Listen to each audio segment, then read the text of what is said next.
The main thing that we're going to talk about that separates people who do not have success from the people who usually have average to massive success is the people that are having success are willing to do the things that other people are not willing to do.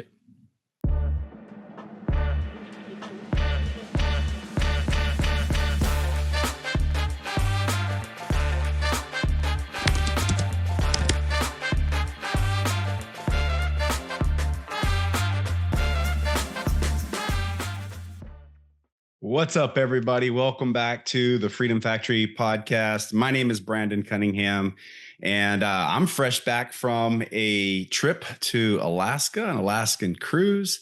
Epic time. Saw whales, saw bears like feasting on salmon. So the circle of life, it was cool. And it's one of the reasons why I do love network marketing is because most companies will put incentive trips together, reward their field for the right behaviors. And it's really cool. Got to see, this year's been great. Like I'm just remembering now, like, I guess this has been the year to see nature. We start February of this year, we were in Africa. We got to go on safaris, I think 6 different safaris. And now we're in a completely different climate from Africa to Alaska with whales and bears, pretty epic stuff. All of that because of network marketing. You guys, I really didn't know what topic to do today because I wanted to do a topic about why network marketing is so incredible. And I'm going to do it. But I wanted to do it more justice because it was kind of like a late thought. And I just want to get more notes around it. So today we're going to talk about what will make you successful in network marketing. So we'll do one eventually about why it's the best profession. But today I'm going to teach you one aspect that will absolutely guarantee success in network marketing. So many people are looking for the perfect script or the perfect tool. Oh my gosh. The comment, like the question. So what video do you use? What tool do you use? What Facebook group do you use? You guys, it's none of that. I mean, it's some of that contributes to, of course, you've got to have relevant tools. You've got to have good systems. The main thing that we're going to talk about that separates people who do not have success from the people who usually have average to massive success is the people that are having success are willing to do the things that other people are not willing to do. It's that simple. They are willing to do the things that other people are not willing to do. And I'm going to give you kind of a list today. And probably some of the things that I'm going to say on this list of things, you're going to say, I'm not doing that. And all I'm going to say is, have you had massive success yet in network marketing? And not everything that I'm going to mention maybe will lead to your success because there is so many ways to be successful in network marketing. But if you just forget about network marketing for a minute and think about a traditional business, think about the successful businesses. The businesses that have the most success are usually ones that go out of their way to do things that their competitors are not doing. Maybe I think about the big box stores and their return policy. Some of these big stores, they go out of their way to make it easy to do returns. So it gives consumers confidence. They know if I buy something, I don't like it, I can go back and they're not going to give me a bunch of flack, no heartburn, easy peasy. That's why I like. And other companies are like, nope, we're not doing that. It's outside your 30 days. And so you're on your own, like silliness, right? Or restaurants. Have you ever been to a restaurant and they really messed something up, like messed up the food, and then they were unwilling to take the cost of the meal off of the bill? They kind of like justified it.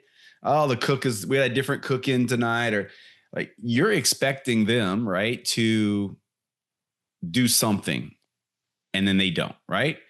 And then you have other restaurants that will absolutely go out of their way to do things that they really didn't have to do. Where do you spend your money? You're going to go to the places that people are willing to do things that other places or companies are not willing to do. And the same thing applies in this profession. The exact same thing applies. One of the first things I think about, because we hear it a lot lately, is people are not willing to talk to their friends and family about their products or opportunity. They go straight to social media and put it all over social media, but they're not willing to go make a personal message or a personal phone call or face-to-face conversation with friends and family. And I get why. I mean, I get why, because, a lot of people maybe have done it before. They've gone to their friends and their family 3 or 4 times and they don't want to do it a 5th time. Maybe some of their family has said, listen, I'm done with this. Don't come back with this type stuff. So I get that, right? I understand that. However, if you've got a product or a service that you believe is extremely valuable, why would you not start with the people you care about the most? Why? Like, that doesn't make any sense to me. You have to be willing to do what other people are not willing to do. I mean, do you think that if you've done network marketing 3 or 4 times and not had success, you're the only one in the world? Do you think like everybody that does network marketing has success at their first company? I mean, most people go through several companies before they find the right company and the right service or product that works. And I can promise you they went to their friends and family each time. Now, you might say, there's some of you out there right now listening to this that are thinking, well, I've had massive success and I didn't have to do that. Well, that could be true. That could be true. So that's just one example, right? We're going to talk about a few. How about let's talk about travel for the business. And it could be traveling to events. Let me give you a quick story. When I started in our opportunity we're in right now, there were no events near our home because the company was brand new. So 2 things are sticking out in my mind. There was an event 4.5 hours away on a weeknight, a Tuesday night. So we went and I put a few people in the car to go up there. So on a work night, a school night for the kids too. I mean, the kids weren't with us, but still as parents, that means we had to get babysitters. We had to have someone watch the kids, the whole thing. But on a Tuesday night, we drove 4.5 hours up to Jacksonville, Florida.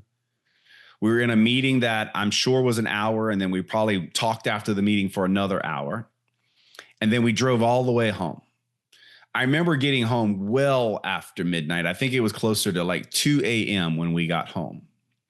And then I had to get up a few hours later to go to work. And I know right now that if I asked a lot of you to go and drive 4.5 hours one way to go to a meeting, you would say, no, I'm not doing that. I got to get to bed. I got kids. If we didn't go to that meeting, we probably would not have had the success that we had in the opportunity. It was that big of an event. Okay, that's one story. Especially today, people are so lazy. I'm just going to say it, lazy. Like, I don't know if it's social media, the screens, what we can do on a computer now with video, but people are just lazy. But the rules of success have not changed. Business does not reward lazy, guys. Business will never reward lazy. So the other story is once we're in the company, we're kind of running, they were doing bigger company events, big ballroom events. And they were all out west. We're on Florida in the East Coast. And I think it was either 10 of the first 12 or 12 of the first 14 events. And they were doing them every quarter. So we're talking 3 years, guys, 3 or 4 years almost of events. Because, every 90 days, right? So 4 a year. So we're 3 or 4 years into this company, doing really well, but our team was mainly East Coast. All right. 10 of the 12 or 12 of the 14 events were Colorado, Utah area, or west. I mean, I used to call the executives and go, guys, y'all know the airplanes, they do fly to the East Coast. Like there is enough gas in the planes to get to the East Coast. We can do some stuff over here. So yeah, I was irritated because I kept hearing over and over from my team how expensive it was to fly out west. And it was, and how expensive the food was and the hotels. I heard all of it. Thank goodness myself and a lot of the leaders in my team were willing to do what a lot of people were not willing to do. Because I can tell you, it was rough. There were so many times that I would work late on a Thursday, get up so early on a Friday morning to catch a flight out to Utah, to do an event Friday night, and then Saturday night, get a red eye back to Florida, so that we were maximizing our time because our kids were young. So babysitters, hotel rooms, the whole thing, right? Most people are not willing to do that. So if you're like saying, well, I'm not getting on an airplane every 90 days, well, then I'm going to say, have you had the success that you want in your business? Because whether your company is doing it or not is irrelevant. You just have to be willing to do what other people are not willing to do over and over and over again. Just this week, I have had several mornings this week where I was up before 5 a.m. to do strategy Zooms globally. And I'm a long ways into this business. And a lot of people may say, well, I'm not doing that. I'm not getting up at 4 a.m. I'm not doing that. Okay. Then I don't know if you're going to have success in this business, especially building internationally. I mean, you don't have to get up at 4 a.m. to do domestic Zooms. I mean, we only got 3 or 4 time zones here, but I hope you get the point in what I'm telling you. All right. Some other things that people are not willing to do. To be commissionable in almost every network marketing company I'm aware of, there's a threshold of monthly sales that has to happen in order for you to earn a paycheck. It could be, $50, $100, $200, $300, $500. There's a threshold that allows you to be fully commissionable. And so many people are not willing to make that purchase because it's more than they would consume themselves. And that was one of the ones that makes me kind of like scratch my head, because every traditional business, guys, has overhead. Every one of them has overhead. There's not a traditional business anywhere that doesn't have overhead. And in network marketing, we don't have an office. We don't have employees. We don't have shipping and receiving. We don't have IT to worry about. We don't have all of that. We don't have employees. We don't have any of that. Basically, the only expense you have in network marketing is the purchase of the products.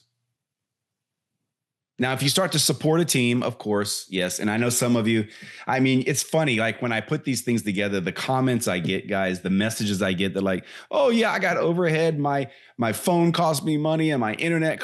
Guys, come on. Anybody that tells me that their overhead in network marketing is the same or more of the overhead of a traditional business, I'd like to have a one-on-one. I'd like to have a public debate with you. Let's do that. Because it's impossible. It's impossible. There is no network marketing provides like the lowest overhead with the highest upside there is in business. There's no way. Okay.